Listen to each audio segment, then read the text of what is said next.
Hello दोस्तों, आप लोग कैसे हैं।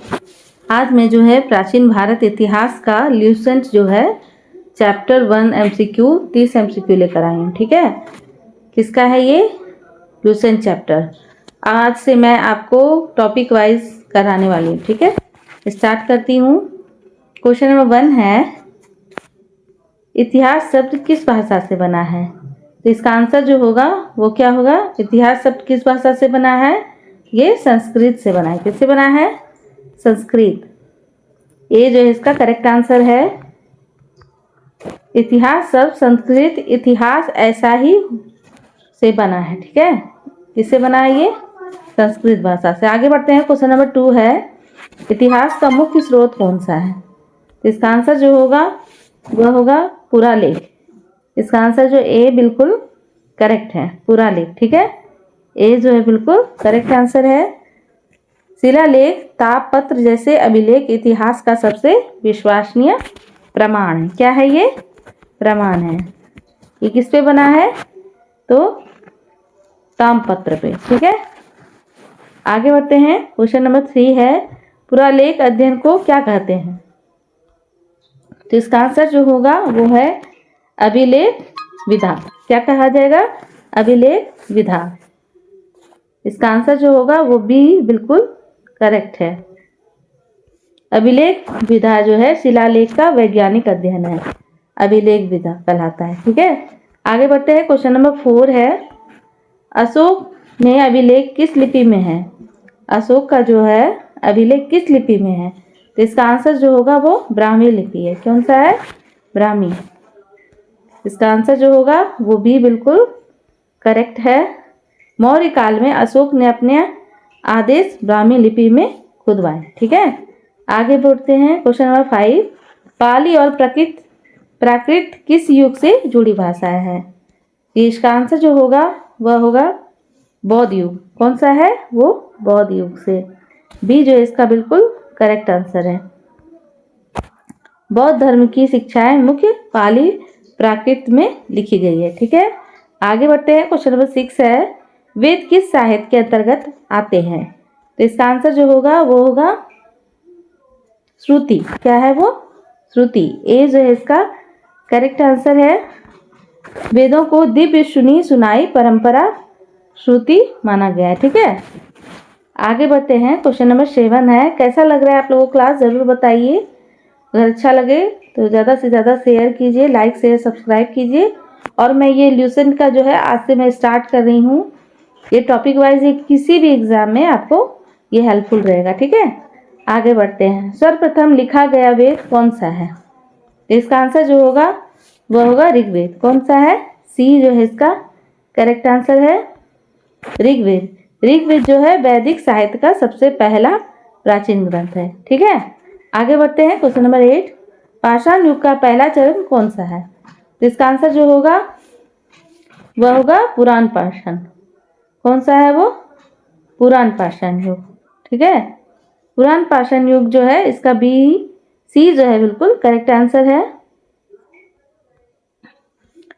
पुराण पाषाण जो युग की है शुरुआत पुराण पाषाण काल में होती है। ठीक है, आगे बढ़ते हैं। क्वेश्चन नंबर 9, पाषाण युग के लोग मुख्य क्या थे। तो इसका आंसर जो होगा वह होगा शिकारी। क्या थे वो, शिकारी। बी जो है बिल्कुल करेक्ट आंसर है। वो शिकारी थे, वो लोग शिकार और भोजन संग्रह पर निर्भर थे।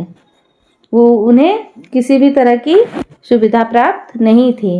वो शिकारी करके ही वो अपना जीवन चलाते थे, भोजन उसी से उपलब्ध कराते थे। ठीक है, आगे बढ़ते हैं। क्वेश्चन नंबर 10 है, नवपाषाण युग की प्रमुख उपलब्धि। तो इसका आंसर है खेती की शुरुआत। कौन सा है वो, बी जो है इसका करेक्ट आंसर है। खेती की शुरुआत, इस युग में मनुष्य अस्थायी निवास बनाकर खेती करने लगे।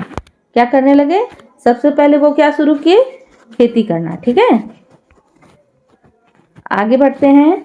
क्वेश्चन नंबर 11 है, सिंधु सभ्यता किस युग से संबंधित है। तो इसका आंसर जो होगा वो होगा कांस्य युग। ठीक है, बी जो है इसका करेक्ट आंसर है। इस सभ्यता में तांबा प्लस टीन का अधिक उपयोग होता है। क्या चीज का होता है, तांबा प्लस टीन। ठीक है,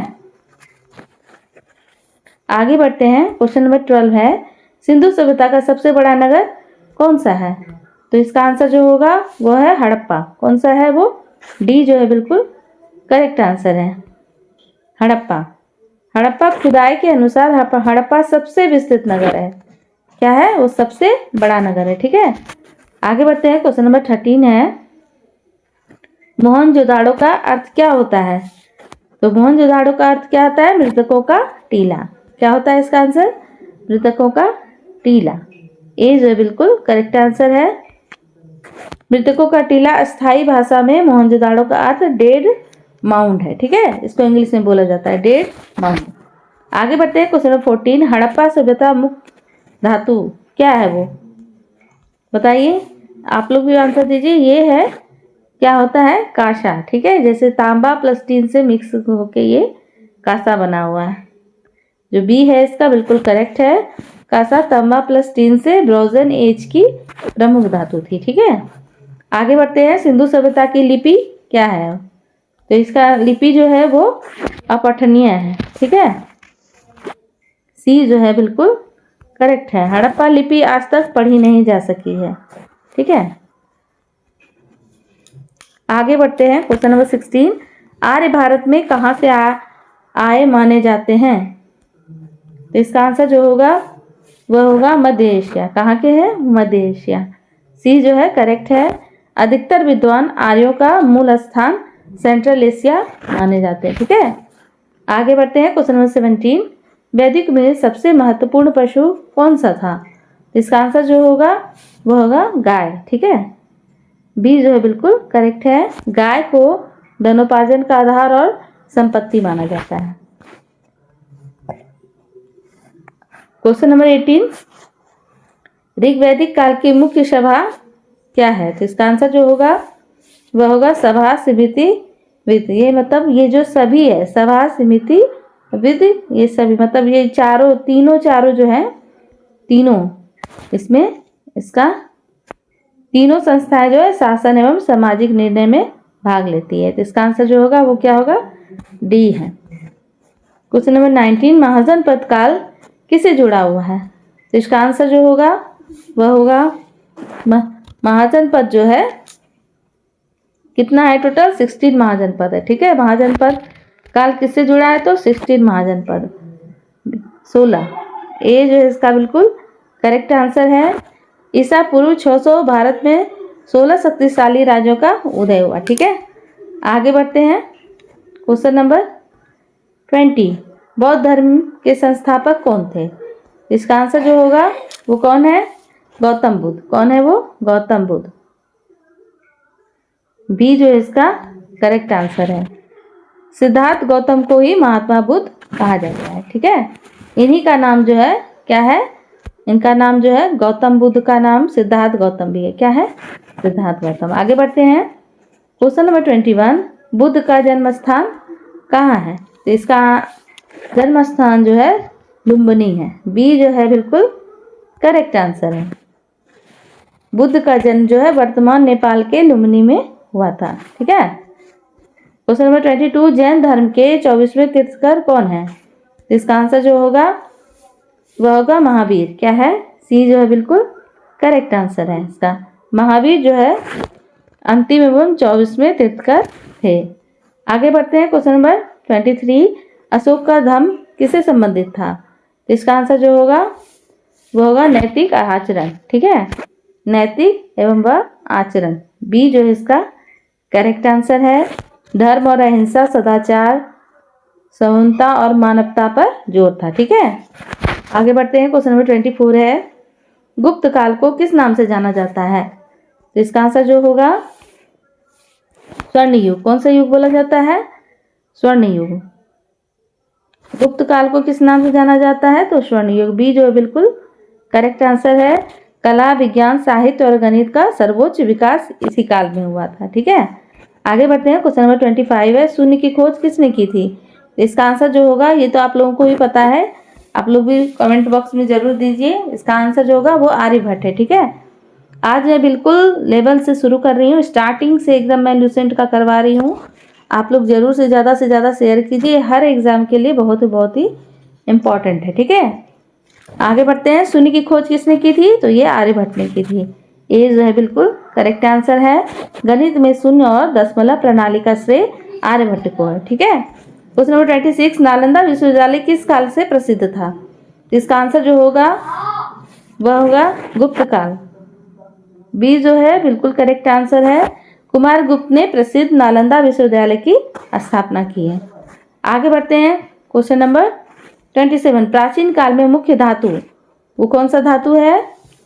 तो वो धातु का नाम है कांसा। ठीक है, कौन सा है? बी जो इसका करेक्ट आंसर है। ब्रोंज एज में कांसा सबसे अधिक उपयोग होता है। ठीक है, आगे बढ़ते हैं। क्वेश्चन नंबर 28, सिंधु सभ्यता का मुख्य पेशा क्या है? तो इसका आंसर जो होगा वह होगा कृषि। सबसे पहले जो है सिंधु सभ्यता के लोग क्या किए थे? वो कृषि, खेती करके जो है अपना जीवन स्टार्ट किए थे। इससे पहले तो वो शिकारी करते थे और उसके बाद जो है कृषि के द्वारा उन लोगों को अनाज भंडारण और खेत औजार अनाज के अवशेष कृषि प्रधानता दर्शाते हैं। ठीक है, इसका आंसर जो बी जो है बिल्कुल करेक्ट है। आगे बढ़ते हैं। क्वेश्चन नंबर 29, सप्त सिंधु किस क्षेत्र को कहते हैं? तो इसका आंसर जो होगा वह होगा पंजाब क्षेत्र को। बी जो है बिल्कुल करेक्ट आंसर है इसका। पंजाब क्षेत्र जो है वैदिक ग्रंथों, ठीक है, में 7 नदियों वाला क्षेत्र पंजाब कहलाता है। क्या कहलाता है? वो पंजाब कहलाता है। आगे बढ़ते हैं। क्वेश्चन नंबर 13, ये लास्ट है। आगे अगर आप लोग को अच्छा लगे तो मैं ज़्यादा से ज़्यादा क्वेश्चन लेकर आऊँगी, और आप लोग ज़्यादा से ज़्यादा शेयर कीजिए। ठीक है, तभी तो मुझे मोटिवेशन मिलेगी जो मैं आपके लिए क्लास और लेकर आऊँगी। क्वेश्चन नंबर 30 है, प्राचीन भारत में उपयोग की जाने वाली मुख्य लिपि कौन सी है? तो वो कौन सी लिपि है? ब्राह्मी लिपि। ये जो है बिल्कुल करेक्ट आंसर है। ठीक है, मौर्य काल सहित प्राचीन भारत की सबसे व्यापक लिपि ब्राह्मी थी। कैसा लगा आप लोग को क्लास? जरूर बताइए। Thank you for watching.